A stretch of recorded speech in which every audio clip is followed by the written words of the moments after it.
Hello, YouTube. Welcome to this live stream by the Geo Scholar. I plan to do more live streams in the future, given a lot of the changes that have been going on with YouTube and their new policies with monetization. It's pretty much going to be, I'm going to have to log in a certain amount of watch hours. And I've been having a lot of other issues mechanically, but let's get into the video.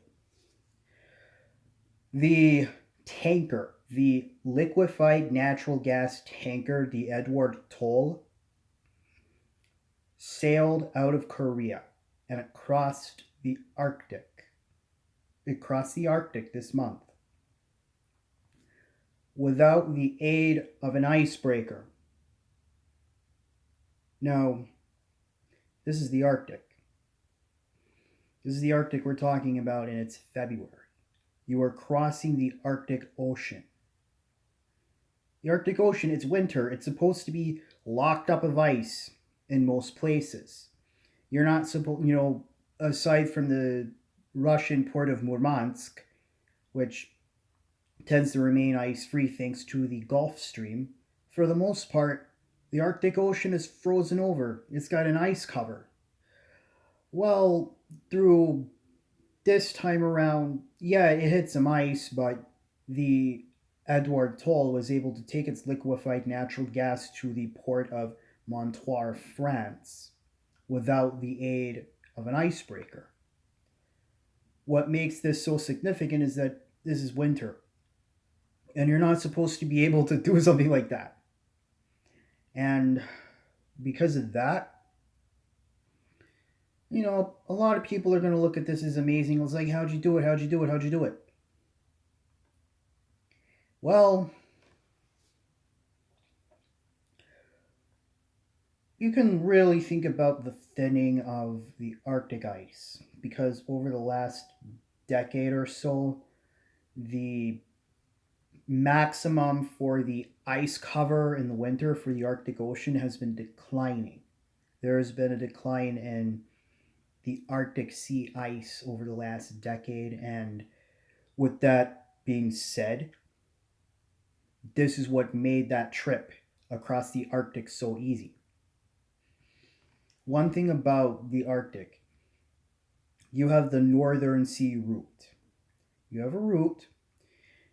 During the summer months when there's far less ice, it's a popular route for many ships that are trying to get to Europe from Asia without having to take the long trek around the Indian Ocean and through the Suez Canal. Let me show you something. Google Earth moment.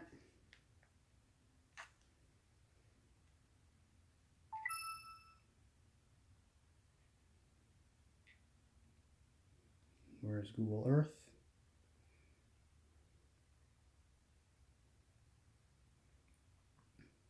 I'm going to show you something.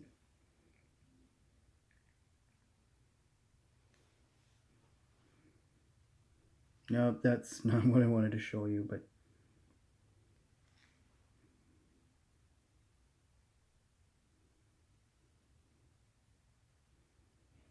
that Northern Sea route, I'm not sure if you can see this, but it starts, you've got that sea route. You've got a ship coming out of Korea, and that ship, you got to go all the way up through Russia, up through the Pacific, and then up through here, and then you've got this Arctic route, this sea route. The Arctic Sea route is where you got a lot of ships some ships in the summer will use this because it's a lot shorter to go through the Arctic than to, if you're coming out of East Asia, it's longer to take this route. I'm going to use my map behind me to show you.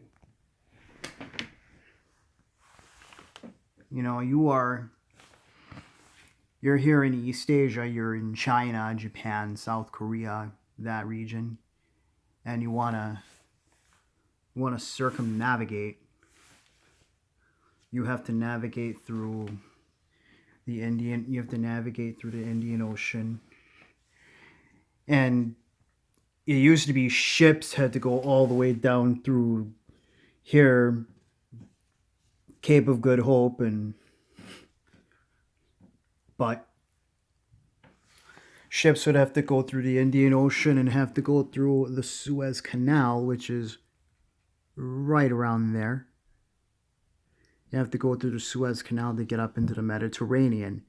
However, this liquefied gas tanker, the Edward Tall, started here. It started here in South Korea, went up through Russia, went up through here, took this Arctic route, went all the way down here, and it went up through, got to France like that.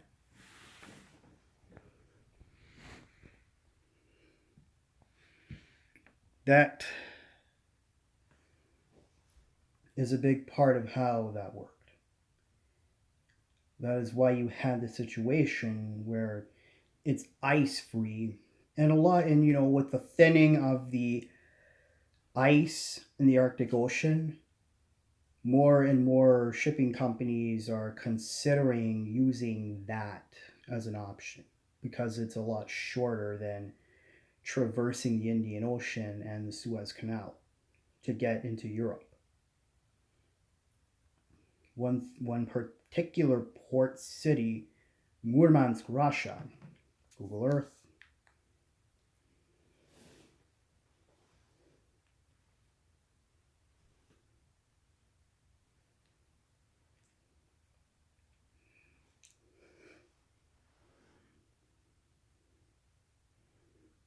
I will show you where that is. Here on the Kola Peninsula.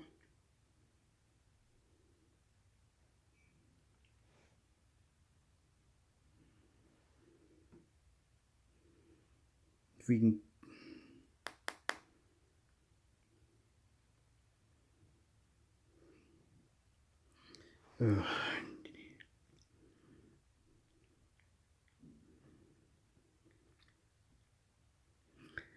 that is Murmansk, Russia. Get further and further out. See where it is? That is the largest city north of the Arctic Circle. No, yeah.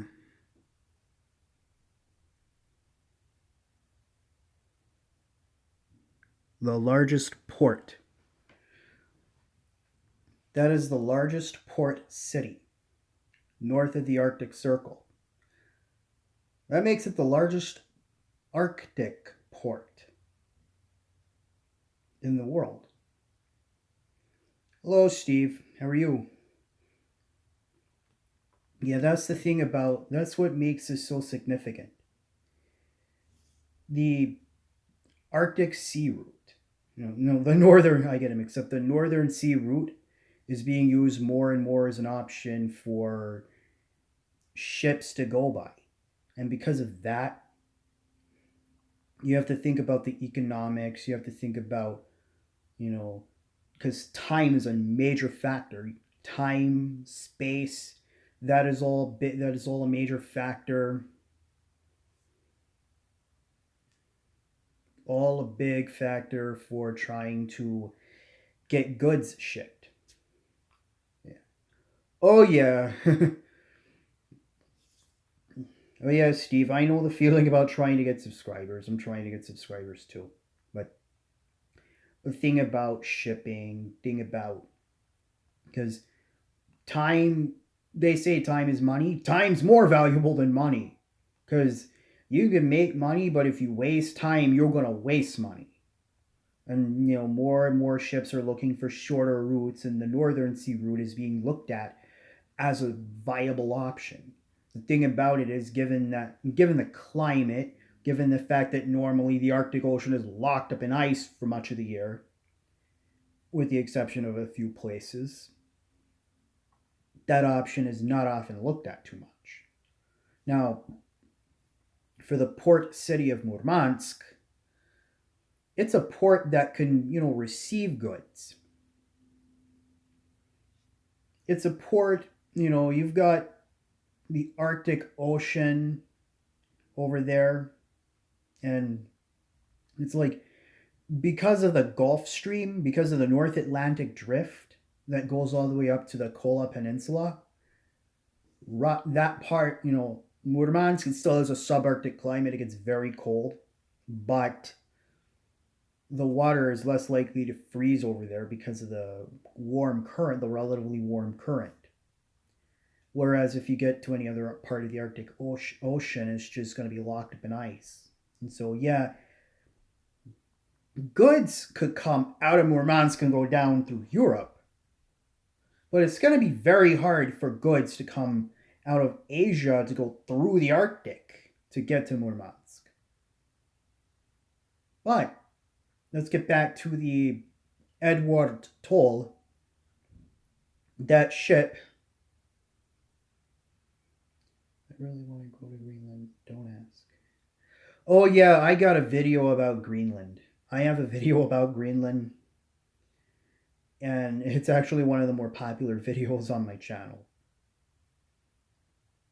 But yeah, let's go back to this Arctic thing. The Edward Toll taking liquefied natural gas through the Arctic without the help of an icebreaker. One thing to really think about is global warming and climate change. And there are going to be people who are going to be very skeptical about this, and they're going to take it's a joke. When you have something like this happen, you have to understand everything from a very geographic perspective. And you have to understand everything through patterns. You have to look at the patterns. You have to look at the fact that with all the records being kept, you're seeing a pattern of the Earth's temperature getting warmer on average. Just because climate change deniers trigger me, I could understand where that's coming from. I can understand where that comes from as a geographer, and I'm going to get into that I'm about to get into that really soon, like right now. I'm looking at this from a geographer's point of view. I'm looking at it as somebody who went to college for geography, as somebody who took a course on weather and climate, as somebody who looks at the patterns, who looks at the data, who looks at the spatial distribution of climates. And when you look at that, you have to look at what's considered the norm. And there's a big difference, and I've mentioned this over and over. There is a big difference between climate and weather. Climate is about long-term conditions, which are considered a pattern, which can be influenced by geography. It can be influenced by ocean currents, all types of stuff. Your weather is just a short term. Those are your atmospheric conditions that are happening right this second. Today, the high in the Atlanta area, we've had highs in the upper 60s and low 70s. Normally around this time of year, we have highs in the upper 50s. And so we're, this week we've been about 5 to 10 degrees above normal. But if you were to take all the data that's been tabulated, collect all that data, look at it. Look at the data. Compare it to what's been happening years and years before. We'll be in Lumpkin. I heard it. Maybe 80. I've been hearing it's going to get really warm. It's going to get really warm down here. It's not going to surprise me. I have a feeling we're going to get an early spring down here in the state of Georgia. But back to this. One thing about this whole thing, like the thinning of the ice. Because this is a first. This is the first time that a ship has been able to cross the Arctic Ocean without the aid of an icebreaker. And I'm not talking about icebreakers coming out of Murmansk, because Murmansk is the home of the only atomic icebreaker fleet. Icebreakers come out of Murmansk, could go down to St. Petersburg. in St. Petersburg, Russia. But you're having a ship coming, you're having a ship come out of Korea going north into the Russian Arctic. Normally, you can't do that in winter, but it was done this month. It was done in the summer, as sort of, it was done in the summer. Obviously, it can be done in the summer, but being done in the winter is so rare. Or rather, it doesn't happen in winter, but it happened. And so, anybody who's a climate change denial, global warming denial, you need to go and you need to go learn your geography. You need to go and actually look this stuff up. Go look at the patterns, look at the data, look at everything. Look at what's considered the norm. First of all, you need to know the difference between climate and weather, and I just explained it. Climate is about the long-term patterns. Weather is about the short-term conditions you're getting right this minute. And that is the thing about geography, climate, and weather. You have to look at the geography of a place. Is this place supposed to be this warm? Is the Arctic Ocean supposed to be having ice this thin at this time of year? What was the ice cover last year, the year before that, the year before that, and years back at that time of the year? And what was it throughout the year, month by month by month? This is why the root of climate change denial and global warming denial is not practical. It's not practical. You've got a situation right here with a liquefied natural gas tanker being able to travel the Arctic in winter without the help of an icebreaker. There is so much that has to be examined right there. It's happening over there, but we're all concentrated on what's happening right here in my neck of the woods. 2 months ago, I was making videos about the snow. I was going outdoor. And then a month ago, I was making a snow about video. I'm going around in the snow, and I'm like, we're in Georgia. It's not supposed to be getting snow. And so some people are going to look at that as global warming my foot. Forget the fact that there are actually days this winter where it was colder in Florida than it was in parts of Colorado. That can be viewed from the perspective of that's the jet stream, the polar jet stream. Doop. That jet stream, the thing that sort of guides the weather patterns, just drops. But with the climate change and global warming, it could have even more influence in addition to that jet stream. You might see more extremes and more swings of temperatures and weather conditions going on. I'm not saying that we should go out and be paranoid. I'm just saying go and do the research. I'm saying this is why we need to learn geography. This is what it's about. It's not just about where you live.